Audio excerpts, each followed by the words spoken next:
અંજાર તાલુકામાં આવેલ મેઘપર કુંભારડી ભક્તિનગર 2 સોસાયટીના રહીશોએ પ્રભાત સોસાયટી સાથે જોડતી ગેરકાયદેસર દિવાલ મામલે ગાંધીધામ ડેવલપમેન્ટ ઓથોરિટી અને ગાંધીધામ મહાનગરપાલિકાને ફરિયાદ કરી છે।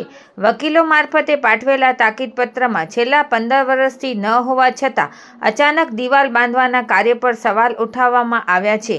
રહીશોનો આરોપ છે કે આ નિર્માણ સુખાધિકારના કાયદાનું ઉલ્લંઘન કરે છે અને કોઈપણ કાયદેસર પરવાનગી વિના થઈ રહ્યું છે। પત્રમાં જીડીએ દ્વારા પ્રભાત સોસાયટીના નકશામાં દિવાલની જોગવાઈ, પરવાનગીની કાયદેસરતા, માપણી અને જવાબદાર વ્યક્તિઓ અંગે તપાસની માંગ કરાઈ છે। જો દિવાલ ગેરકાયદેસર ઠરે તો કાર્યવાહી કરવા જણાવ્યું છે। આ વિવાદે સ્થાનિકોમાં ચર્ચા જગાવી છે અને તંત્રના પ્રતિભાવની રાહ જોવાઈ રહી છે।